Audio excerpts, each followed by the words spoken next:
Hi guys, welcome back to my channel. Today I'm back with another recap of Tyler Perry's Sistas, episode 20, What Goes Around. So, it continues off with Sabrina, Q, and Danny. Let's just say, Danny, she really slept with him. Danny slept with Q.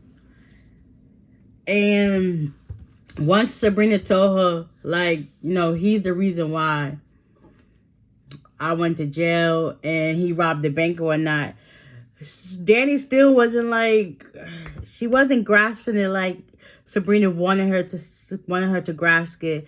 And she was just like, why nobody never told me his name? She works with him at the airport.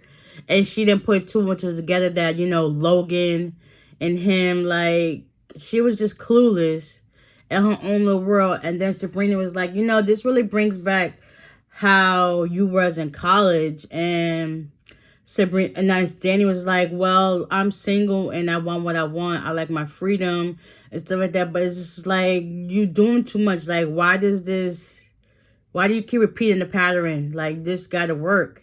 This gotta be fixed and stuff like that. Danny wasn't having this. She was kind of like she's not at fault, but she's at fault. So then she was talking to her vagina like, why you didn't warn me and stuff like that. Sabrina was like, you were talking to your vagina. Like, this, we need to talk about this because this is not it. And then Danny wanted her to keep this between Sabrina. After, Danny found out she really wanted to kick Q out, talk about, listen, go ahead, go to work. I ain't got time for it, just get out. And then he was taking his sweet time. Sabrina was telling him, get out. And just go back. For eventually, he left. And then he was talking about, can I get some breakfast? They were like, get out. Like, yeah, hopefully, Danny comes to a realization and get this together. Because that was a bad look on all parties involved. Like, Danny, you knew better. Like, you talking all this stuff to Sabrina and stuff. And people about their relationships. Like, you can't even get yourself together. Look at you. Like, come on now. Get it together. So anyways, they're going about their day. Sabrina makes it back home. And she basically don't have nothing to do because she basically lost her job. So she just, get dressed, look cute for her time being. Calvin goes there to greet her. And she's talking about how, Bio gave her the money to get Maurice out. And that, they're going to the precinct to get him out. They just waited for Andy to give her the details and so on. You can see the hurt in Calvin's face because he asked her. He was like, so you're going to see him again? And she was like, yeah, I will. He feels so hurt and he looks so hurt. Like, I feel bad for Calvin. But at the same time, y'all not in a relationship, so let her do her. And that's just what it is. But then again, at the same time, is she sleeping with Calvin and Bio? But to my understanding, she ain't sleeping with neither one of them. So, yeah. After that, they had that little talk or whatever. He went his separate way. And Sabrina ended up leaving. So we go to the office. Come to find out, Hayden's there with Tamara. They're talking and whatnot. And Tamara is dispersed somewhere by Linda. And Hayden goes off to do something else. Andy walks in to the office. And Linda greets her with some flowers. And Linda tell her where they got it from. Talk about the janitor. Paris. Like, Paris is still the picture where she said. I was like, well, Paris? Girl. She got a good one. She need to get with him and let that dud of Gary go. Like, come on now. You literally letting this man take full control over you. And you're not doing nothing about it. So eventually, since Linda told her about the flowers or whatever, Andy had to change her. Like, listen, you can keep them. And then Linda was like, oh, these smell so good. She is so nice. Like, oh, you wanted the flowers, girl. You should just said stuff from the get-go. But anyways, she got the flowers. Andy gets ready to head to her office. But before so, she ended up walking past Robin's office, and she goes in to greet him, and then she starts talking to him, and he starts talking to her, and then he asks her question. He was like, so are you working with Gary? That's the second time he put his foot in his mouth, and it's not a good look.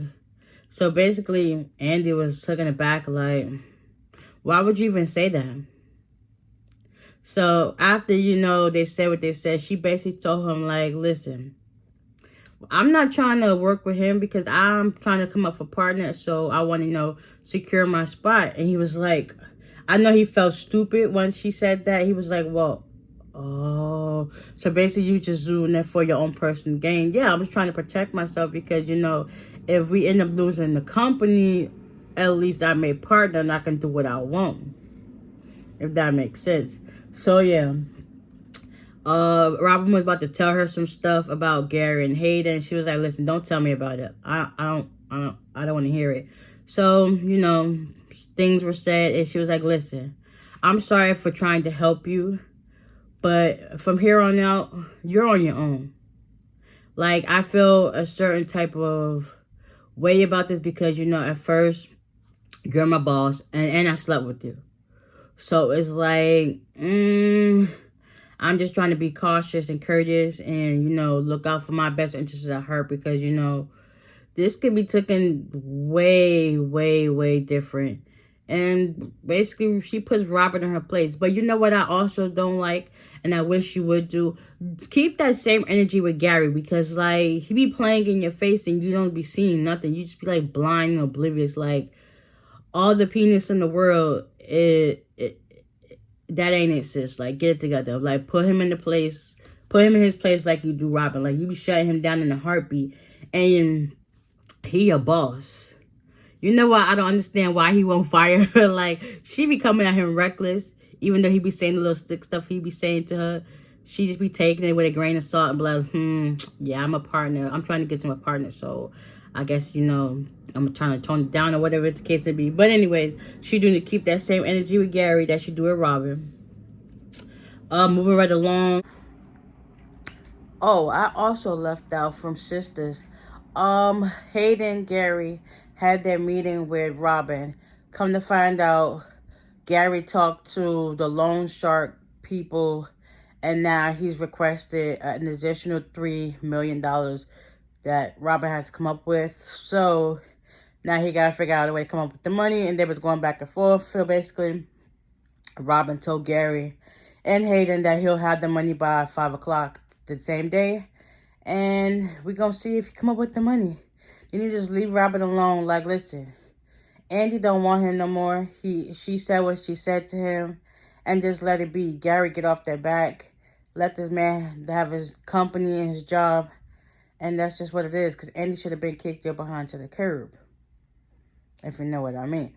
But anyways, Fatima's at her office. She calls Zach to see if they're still on for lunch. She goes to talk to Zach and stuff like that. Talk about how Andy looked over the paperwork and said that he was being very generous. And she also insisted that he apologizes to Karen because, things look better when you apologize. It shows that you're not like this heartless person, regardless of what the situation is at hand. So she tells him, like, listen, apologize, that to save face, because even though you got a lot of money, it ain't gonna be a lot of money in the long run, because they were gonna come and take you for everything you got. And that's that. So eventually, Zach was kind of hesitant because he was like, what happened the last time people sent pictures to you, I don't want that to happen. She was like, listen, I trust you.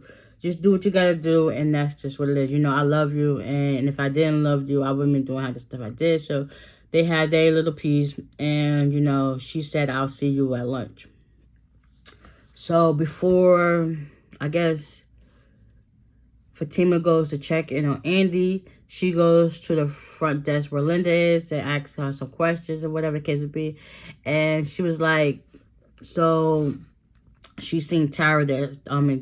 Tamara and Hayden. So she was like, so where'd that girl go? She was like, Hayden sent her to the break room to fill out some applications. So then she goes to check on Tamara. Tamara tells her what she's doing, and Fatima was like, listen, you cannot work here. Like, that basically gonna blow the whole operation up with Hayden out of proportion, and she don't want that. So Tamara was like, listen, I got this. He wants me to have a job here, and he just wants me to be 24/7 around him. And she was like, listen, you cannot work here. And then Tamara was like, listen, I got him. I got this. I know what I gotta do. So eventually Fatima was like, okay. And then she goes her separate ways, and Tamara goes like, listen, I'm gonna fill out this application. I'm gonna get this money. I'm gonna get this man for everything he got, and that's just what it is. I don't know. I'm curious to see what's gonna happen next between that situation. So eventually Fatima gets to Andy's office. She brings her some coffee. They talk about how, the Karen situation went down. Andy tells her that Karen apologized, and Fatima was like kind of shocked that she actually apologized, and hope everybody can come on one accord. And Andy was like, yeah, I know, like that'd be nice. Eventually Sabrina, she goes to Andy's office because about the Maurice situation. So Fatima greets her and takes her to the office, and they part ways, whatever it can be. It's like everybody can be friends with Fatima except Karen. Like, let it go, sis. Let that hurt go. Your man is no longer your man. He's your ex. Supposed to be your baby daddy. Like, let it go. Let it go. Let this man love this new woman, newfound love interest, who treats him with the highest, utmost respect, kindness, and gratitude. Like, sis, let it go. Let it go. But anyways, yeah. So Andy tells Sabrina, like, listen, even she made the insinuation that, maybe Sabrina sleep around with this guy to get the money because, yeah.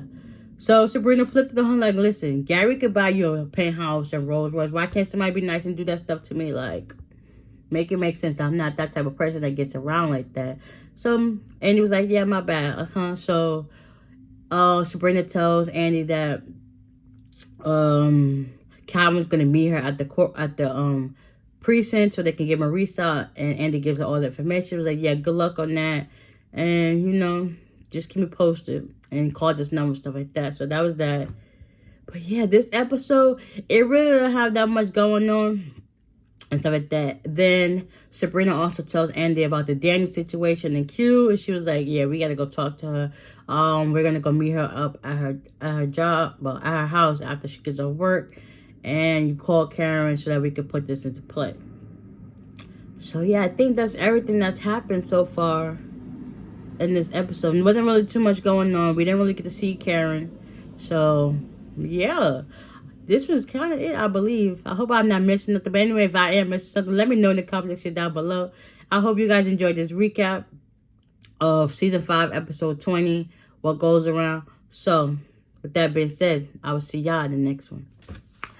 Bye.